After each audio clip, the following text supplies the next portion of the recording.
In nomine Patris et Filii et Spiritus Sancti. Amém. Então hoje celebramos Santa Teresinha do Menino Jesus e da Sagrada Face. É uma daquelas santas... Que ano mesmo, hein? 1800, né? Aquilo foi um rastilho na igreja. Mal morreu a santa, por exemplo, em Gravataí, lá na velha igreja de Gravataí, já tinha uma estátua dela lá, na igreja. A santidade da menina foi apaixonante para a igreja no mundo inteiro, rapidamente. Assim, é impressionante. Claro, feita doutora, agora, né? Feita doutora da igreja, com certeza tem muito o que dizer sobre a santa. Ai, meu Deus do céu. O livrinho da vida dela, História de uma Alma. História de uma Alma. É um livrinho, um tomo pequeno, não é grosso, ela mesma escreveu, né? É uma autobiografia. É um livrinho que, na verdade, eu gostava de ter sempre para entregar às meninas, né? Tipo, tínhamos que fazer com que lessem as nossas meninas, porque eu não sei se não tem nos meus livros algum ainda. Claro, pelo menos eu tenho, mas eu digo a mais, né? Mas é uma leitura que eu recomendo, apesar de dar o livrinho para as mocinhas, as menininhas, na verdade eu recomendo a homens barbados, né? Então, mas tinha uma coisa que Santa Teresinha escreveu, né? Que ela desejava muito, claro, como todos os santos, né? Estar nos grandes desafios. Né? Assim, tantos santos que queriam estar entre os sarracenos, né? Estes os guerreiros de Deus, né? Como São Francisco, que chegou aí lá mesmo, né? Chegou aí lá mesmo. E botou a cara na frente dos irmãos. Bem. Mas Santa Teresinha queria estar no fim do mundo. Ela queria estar viva no fim do mundo, enfrentando o anticristo. Vejam.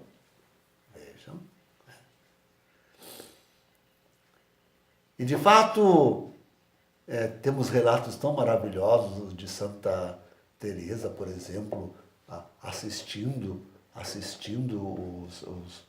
os soldados na Segunda Guerra, hein? Então, quando menos esperavam, na hora da morte, eles que eram assistidos por aquela menina, aquela freirinha, que vinha ajudá-los. Tantos relatos a gente tem na história disto. Aqui na nossa casa, alguém disse, não sei quem, algum vidente, disse que ela fazia presença especial. Que ela fazia, por isso nós temos a imagem dela. Também. Fazia presença especial. E não é de estranhar, já que, afinal, nós estamos na linha de frente da batalha. Nós estamos na linha de frente da batalha do fim do mundo, do fim dos tempos. Não há duvidar disso. Então, com certeza, a nossa devoção, claro que o cultivo deve ser, sobretudo, do seu caminho, do caminho para o céu, o caminho para a perfeição, o caminho da santidade, o pequeno caminho de Santa Teresinha, a doutora. Mas, com certeza, nós acreditamos que ela está realmente, com outros santos também, estão aí conosco, né?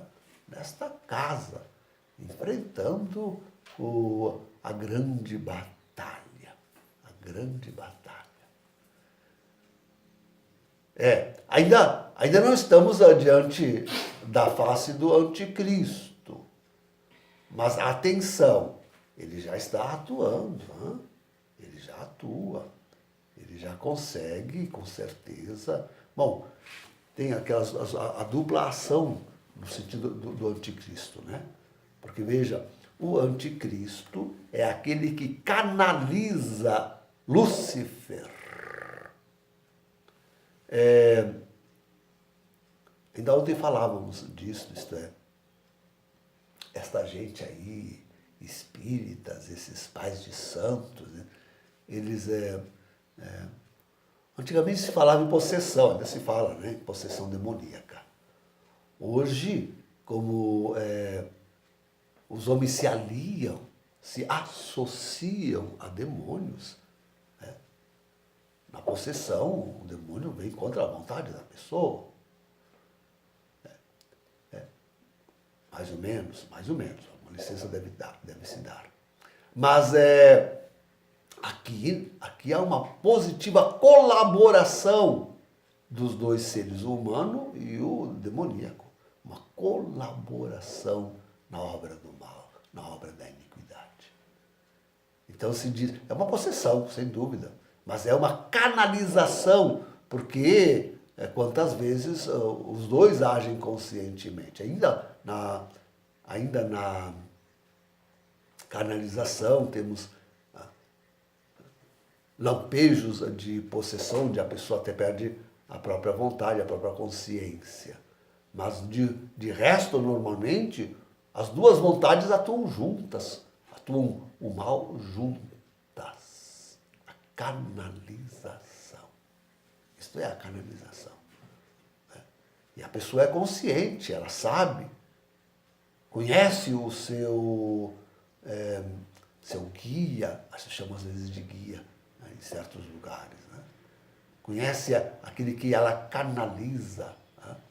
E quantas vezes ouve e dialoga, né? Assim como nós conversamos uns com os outros, e os santos conversam com Deus, né? Assim, conversam com seus demônios e recebem deles as diretrizes. Então, sendo o canalizador de Lúcifer, e para poder canalizar Lúcifer, que é um grande príncipe, né? Um grande demônio, um grande poderosíssimo, não é simples canalizar Lúcifer. Para poder fazer isto, o anticristo teve que submeter-se, inclusive, a modificações físicas, corporais, né? Teve que devagarzinho ir preparando o próprio corpo para suportar a invasão, né? Teve que se submeter a várias intervenções químicas e tudo para poder preparar o próprio corpo a canalizar Lúcifer, este anjo do mal, né? O príncipe dos anjos do mal. Então pode-se distinguir nele duas ações, isto é, aquela que, aliado a Lúcifer, ele planeja para toda a humanidade e já vai atuando, porque Lúcifer, com o seu reino todo em peso, né? Os outros 4 principais príncipes e assim por diante, e toda a hierarquia demoníaca vão atuando no mundo. Ali já toma parte o próprio anticristo, né? Mesmo nessa influência espiritual, né? Demoníaca. E depois, é claro, como um homem insuflado por Lúcifer, ele vai ter que galgar postos políticos de ascensão humana. E aqui que está a grande dificuldade. Não pensei que foi fácil o que está sendo fácil para ele. Não é fácil para ele. Né? São tantos concorrentes. Tantos concorrentes que estão aí na luta pelos mais altos postos de domínio do mundo. Não é só o anticristo. É uma luta. Claro que ninguém como ele está com o auxílio de Lúcifer. Né? Então, Mas aos poucos o próprio Lúcifer vai submetendo os outros e os anjos maus que os acompanham, porque todos são acompanhados e canalizam e são acompanhados por anjos maus. Mas é uma luta que se está travando. Né? Hoje, com certeza, já tão avançada aqui. Mas vejam, queridos, em Apocalipse 13, 11 e seguintes, se diz que o falso profeta deve dar-lhe uma imagem. Deve dar imagem ao anticristo. E esta é a grande tarefa de Francisco. Alguém conhece o anticristo?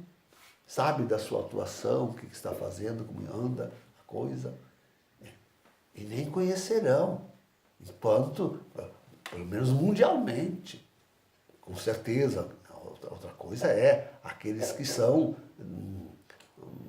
da sua quadrilha, daqueles que fazem parte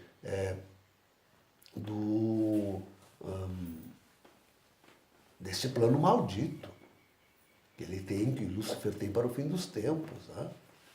E assim ele já foi, com certeza, já conseguiu se impor sobre todos. A essa altura, sim, porque era em 2002, parece, que era para ele ter conseguido já se apresentar para todos os seus correligionários. Os grandes homens os Illuminatis e essas famílias todas, e maçons e os sionistas e toda esta corja bandida que está atuando no mundo. Né? Então, aí também é uma luta, com certeza. Imagina submeter os governos. Né? E tem aqueles que se rebelam, como nós temos visto. Imagina submeter os políticos e os grandes empresários, sim, para dominar economicamente o mundo. Isso tudo foi uma luta gigantesca. A essas alturas já tudo melhor equacionado. Mas ele ainda não tem aquela voz sobre todos que deseja ter. Esta imagem, este poder, é Francisco que lhe dará. É Francisco, o antipapa. A segunda besta, como está lá em Apocalipse 13, 11 e seguintes. É isso que lhe falta, é isso que ele precisa ainda. De uma imagem para poder ser transmitida para todo o mundo e como o grande. Eles precisam de uma crise imensa, tanto para fazer cair a economia, quanto para iniciar uma guerra entre todos, uma guerra mundial. E assim conseguirem chamar a este homem, o anticristo, como o solucionador da grande crise. Seja aquele que traz a paz, seja aquele que resolve os problemas econômicos do mundo. Ontem ainda eu lia que os Estados Unidos estão com uma dívida de 21,4 trilhões de dólares. Uma dívida impagável. Uma bolha. Quando estourar isto, hein? O Brasil, o escândalo econômico financeiro, estamos visto, hein? Parece que o juiz Moro teria denunciado que o roubo que o PT produziu no Brasil foi de 10 bilhões no Brasil. 10 bilhões no Brasil. Imaginem o volume disso. 10 bilhões! Que escândalo, que horror! E ainda tem gente querendo votar na esquerda brasileira. Como é que pode esses ladrões, bandidos, essa corja? O Lula deve apodrecer na prisão, com toda a sua família e todos os seus coláteros. O PT deve ser extinto. Já disse isso quantas vezes? Meu Deus do céu, não é possível. Então, ele vem para equacionar todos estes problemas. Um outro Lula da vida. E é justamente Francisco que deve dar-lhe este poder. Queridos, eu fico imaginando este espírito de Santa Teresinha, que certamente deve estar conosco, mas que devia estar com todos. Eu fico imaginando a família teresiana, as monjas. Vai dizer para todas aquelas que seguem Teresinha de Jesus, que Francisco é um antipapa e o falso profeta. Vê se elas não identificam sequer o falso profeta, que é aquele que destrói a Santa Igreja Católica.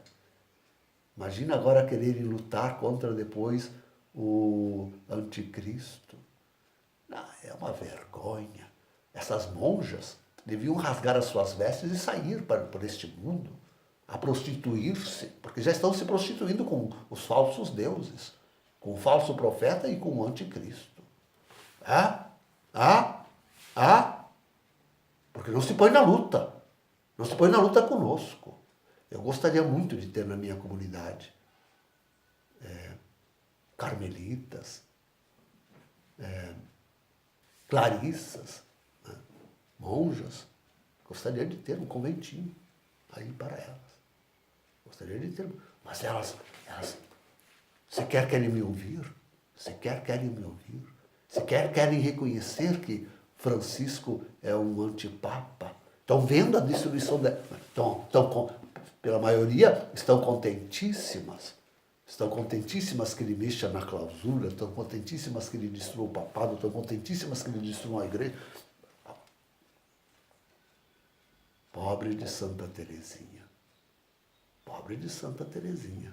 Imagina ter o espírito de Santa Teresinha para enfrentar isto. Ela queria enfrentar em face o anticristo. E quem sabe morrer por suas mãos. Enquanto esses covardes aí estão justamente no fim do mundo, no tempo do anticristo, já estando aí o falso profeta, não reconhece, não vê em nada, não lutam contra. Antes são capazes de. Antes estão positivamente, estão aliados aos grandes. É uma tristeza muito grande. É uma tristeza. Pobre de Santa Teresinha, que refugie-se aqui conosco, que venha entre nós e nos ajude nessa grande luta, nessa grande batalha. Em nome do Pai, do Filho e do Espírito Santo. Amém.